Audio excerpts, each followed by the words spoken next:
Ho'e arat saltzal chanapem, asher maiba lanare chosh. Hashalach bayam tserim, obachale gam a gal pene mem. Lachom alakim kalem al go'e mamashach wa morat, al gam nor, manho wa hala'ah. Go'e koko wa mabosa, asher baza'o narem aratso. Chal yashabe thabal, wa shachani aratz, chanash nas harem bara'o.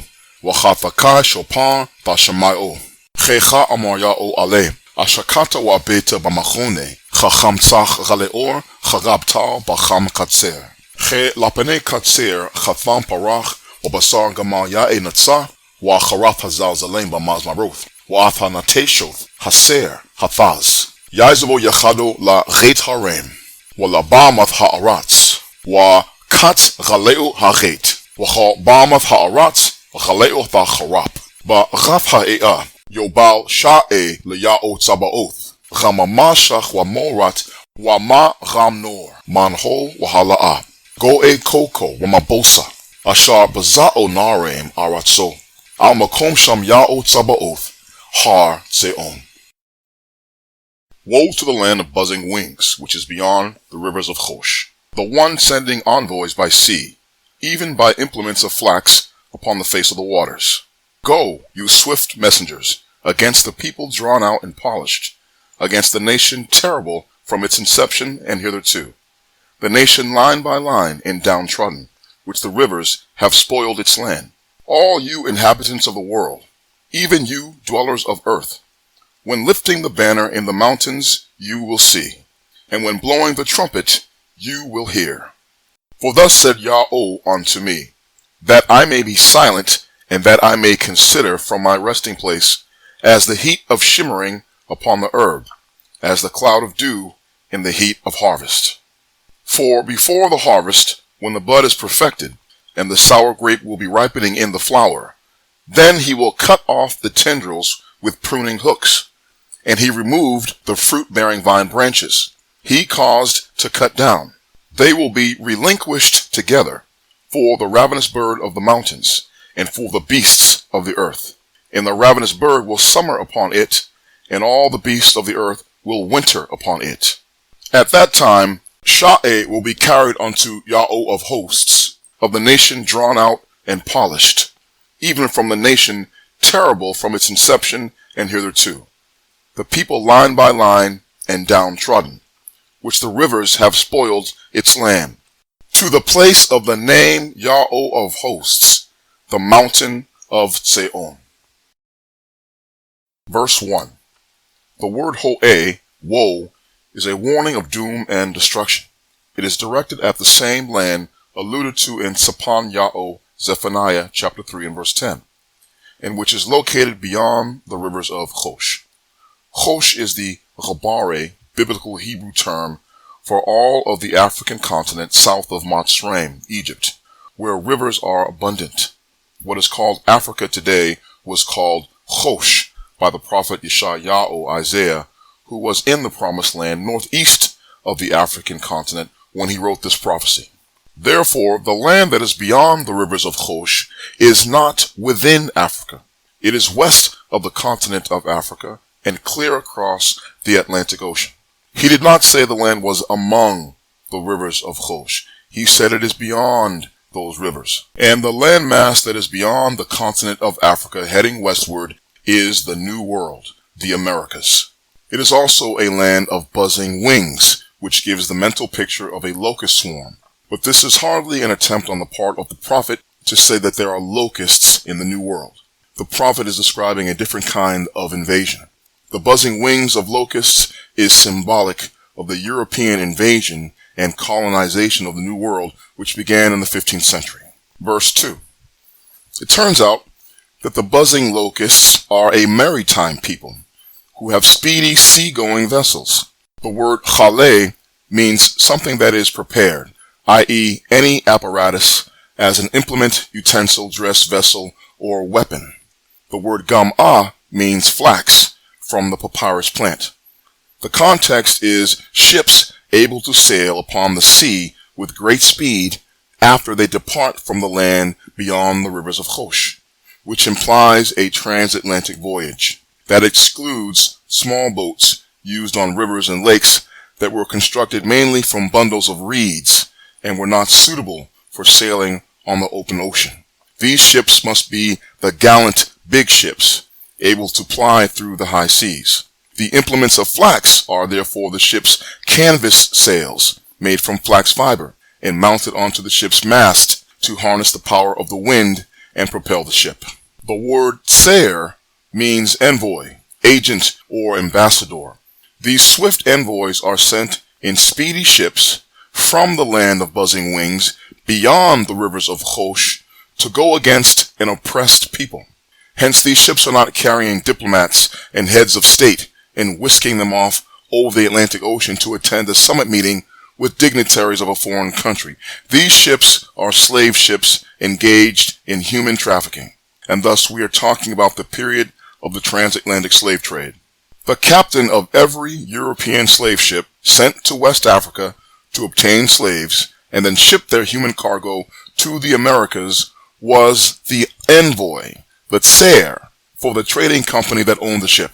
He was not only responsible for safely navigating the ship from its point of origin to its destination, he was also the agent who negotiated directly with the African kings, chiefs, and African merchants to acquire enslaved people, often involving bartering for goods and provisions. Europeans did not steal slaves from Africa. That is a myth. What they did was buy people who were already enslaved by the Africans who had enslaved them. The rest of verse 2 gives descriptive terminology for the anonymous people who are the targets of the speedy sea ships. The word mamashach, drawn out, describes the victims as not being locals, but strangers and outcasts in Western Africa. They were far from their own border when the European ships came for them. Africans did not sell their own people. They sold strangers who they obtained from slave raids in the interior, and strangers who became their war captives. Their slaves were a people drawn out to the coast of Western Africa, not natives of Western Africa. The word morat, polished, is used in 1 Kings chapter 7 verse 45 to describe the polished copper utensils of the temple. So the term must have something to do with their copper-toned skin complexion. It is a documented fact that on reaching the Americas, the crew of slave ships will prepare their slaves for sale by having them washed, shaved, and their skins polished with palm oil. The phrase Ram Nor Manho Wahala'ah, a nation terrible from its inception and hitherto, is a dead giveaway as to the identity of these drawn-out and polished people. Only one people mentioned in the scriptures fit this description. In Torah 2, Exodus chapter 34 and verse 10, the covenant made between the Creator and the people he brought out of Mitzrayim in the Exodus under Moshe states that he would do wonders among them always, and that it would be a terrible thing that he is doing with them, things he does not do with any other nation on earth. Thus, these people were terrible in their beginning, when they became a nation in their Exodus, and they continue to be terrible unto this day, because of the wonders their higher power does with them. The next phrase is Go'e Koko wa Mabosa, a people line by line and downtrodden. The word Mabosa is a passive participle, so these people are not doing the trampling upon others. It is the other way around, and they are being trampled upon. The expression ko, line by line, is the same as meted out, which means to experience harsh treatment in a measured or controlled way incessantly. Periods of peace and calm and what appears to be progress being shattered by great turmoil and distress over and over and over again. The last phrase, Ashar Baza'o Narem Aratso, which the rivers have spoiled its land, refers to all the foreigners who have since run through and occupied their original land in their long absence, making it impossible as of yet for them to return and reclaim it. There can be no question that these expressions in verse 2 are all talking about the people of Yashai-Ya'oh, the so-called Israelites.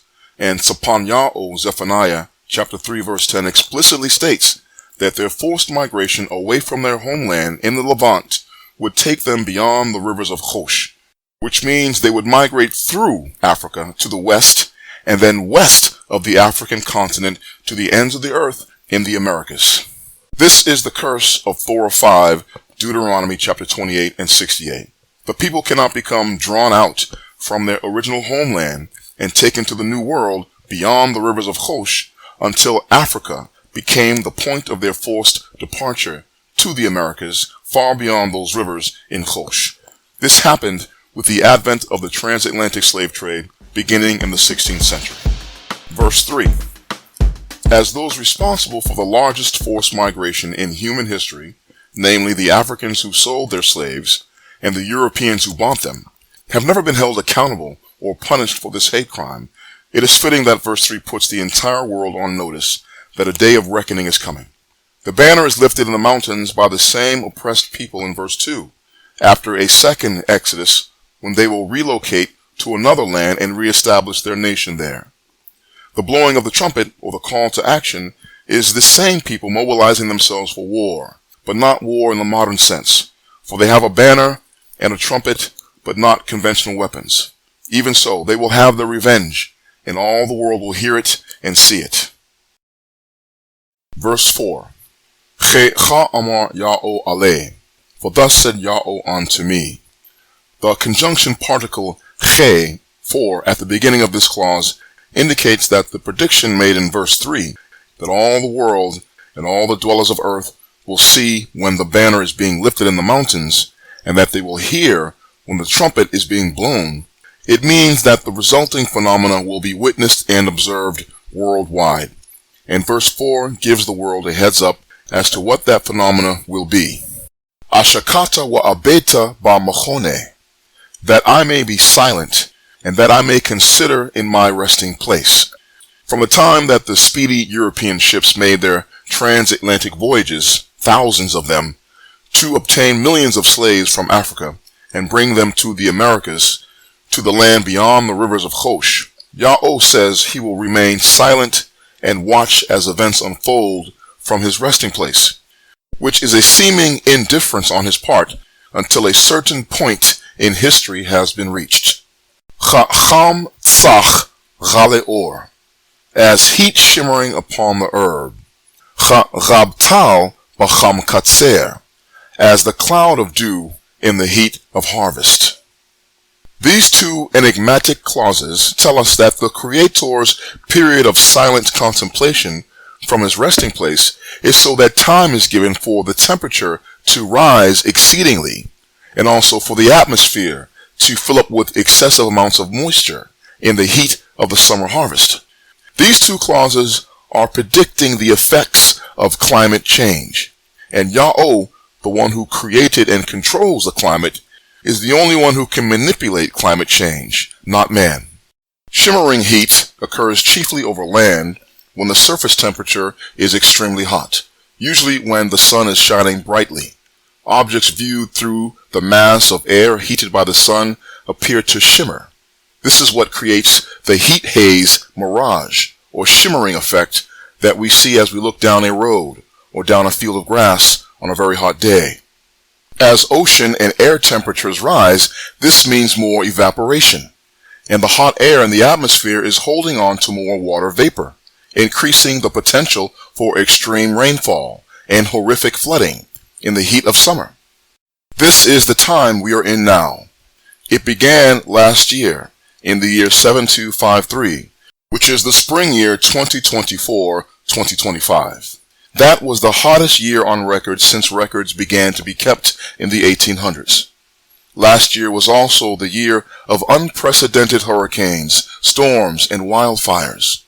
These terrible wonders continue into this current year, 7254, 2025-2026, which has become the year of excessive rainfall and catastrophic and deadly flash flooding all across the United States and around the world. And all of this began taking place as the redeemed remnant of Ya'oh, the weapons of his indignation, are prophesying in his name in the wilderness and calling for these disasters to happen. As I said, the drawn-out and polished people will have their revenge. And this is a sample, a small taste of what their revenge looks like.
Verse 5. Che lapane katser chatham parach, wabasar gamal Yashai-Ya'oh. For before the harvest, when the bud is perfected, and the sour grape will be ripening in the flower.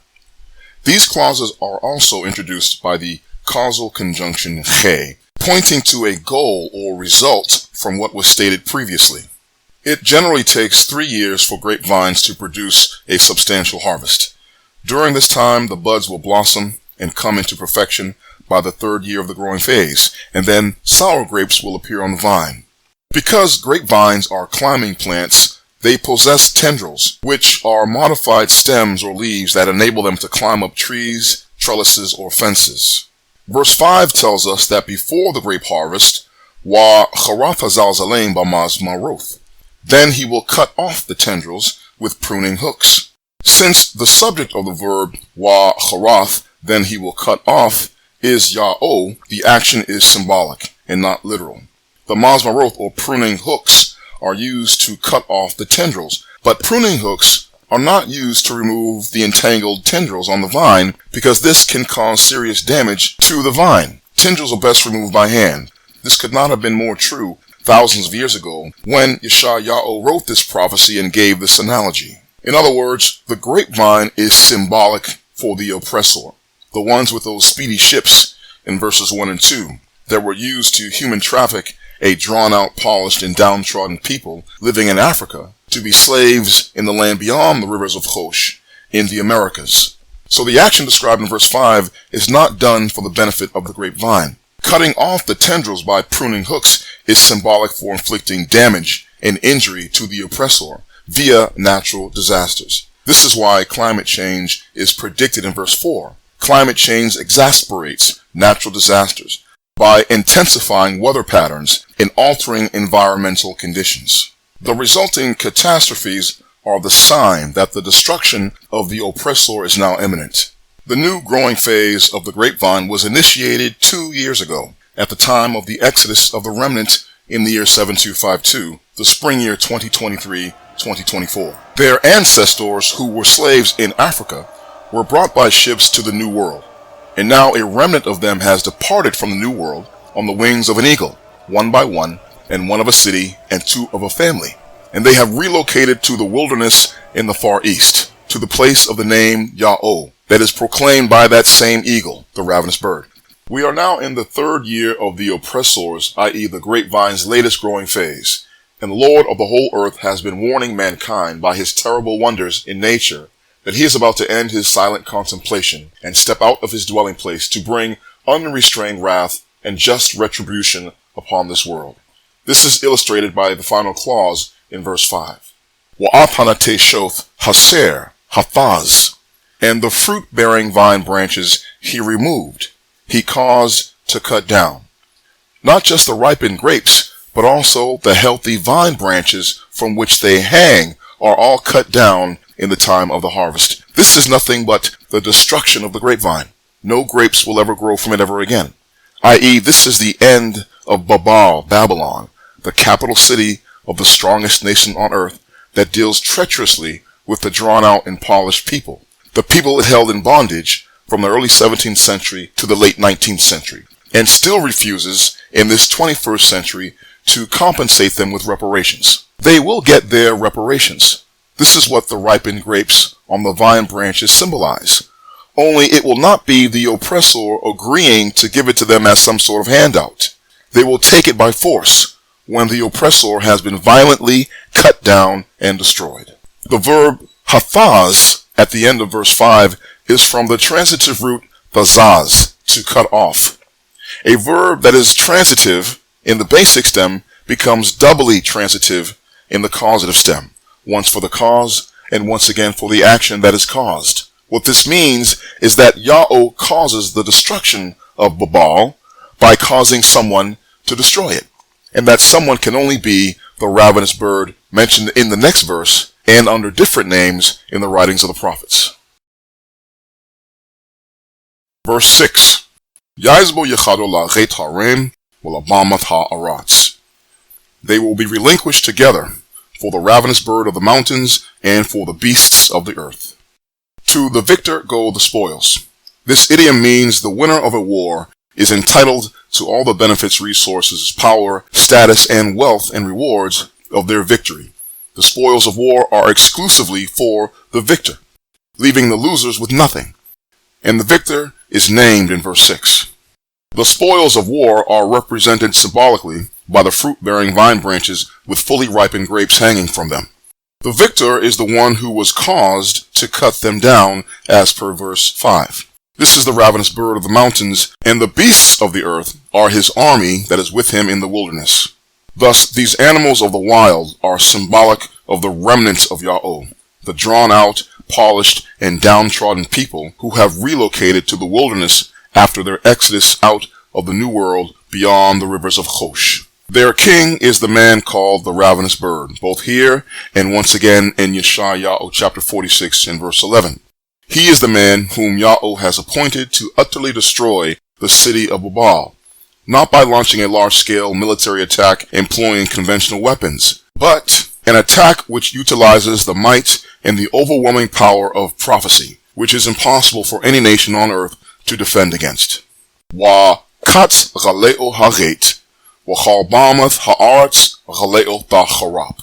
And the ravenous bird will summer upon it, and all the beasts of the earth will winter upon it.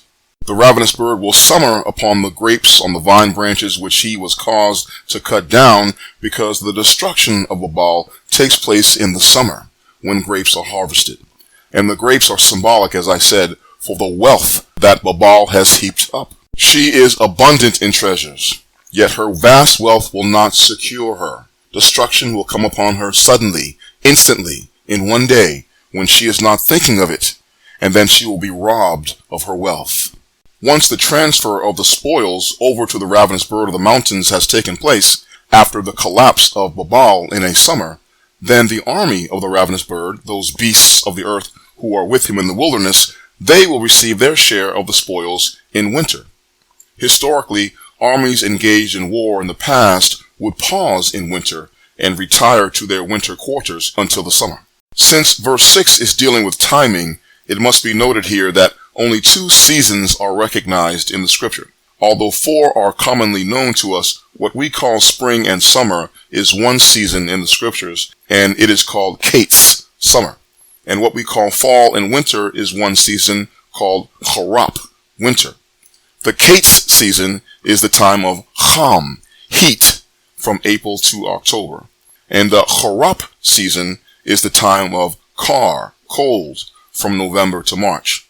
The 7th month is the transition, the end of the Kates season, the end of the yearly feast and harvesting cycle, and the beginning of sowing seed when the latter rains in the 7th month soften up the soil, allowing planting to commence.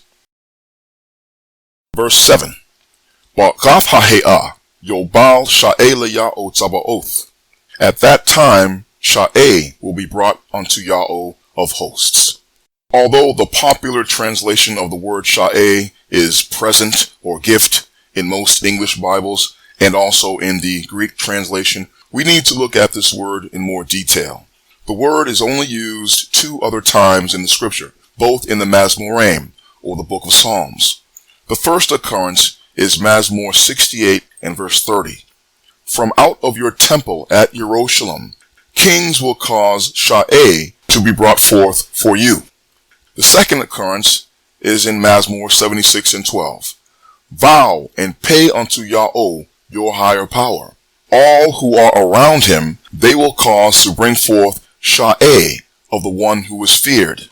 In Mazmur 68 and 30, it is the kings of Yahushua who cause Sha'eh to be carried out of the temple in a procession for Ya'oh. And in Mazmur 76 and 12, the ones who are around Ya'oh, meaning his priests, who are daily in his tabernacle, they bring forth Sha'eh of the one who is feared. Both verses indicate that Sha'eh is simply a poetic term for the Ark of the Covenant, a term that was coined by the nation's greatest psalmist and poet, King Doeg, David, in Mazmur 68, and also used by the priest Asaph in Mazmur 76. The etymology being that which is mine, combining the relative pronoun prefix with a pronominal suffix. The Ark of the Covenant was not permanently housed inside the tabernacle. It was frequently carried out of the tabernacle and used in processions.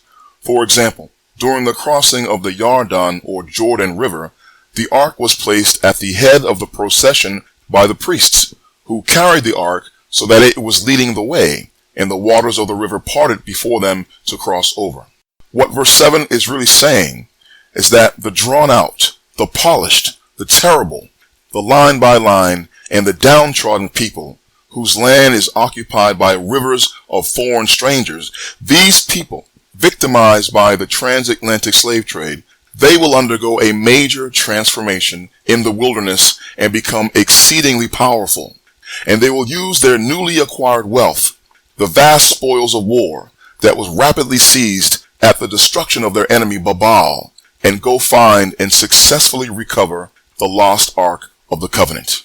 Then they will bring it to the place of the name Ya'oh, which is their temporary abode, their temporary habitation in the wilderness, to the place from where the name Ya'oh was reproclaimed to them by the ravenous bird, to the mountain in the wilderness that they will call Zion. A repeat of an exodus followed by a temporary sojourn in a wilderness would be incomplete without the Ark of the Covenant and the tabernacle to house it in. The remnant exiles do not go straight from the land of their captivity in the north country, in the New World, to the promised land in the Levant without making any stops in between. There is a layover in a second wilderness according to Ya'oh Ezekiel chapter 20 verses 33 to 37. And while they are there, their higher power will exalt them above all nations and do wonders for them. His name is Ya'oh, always has been, always will be.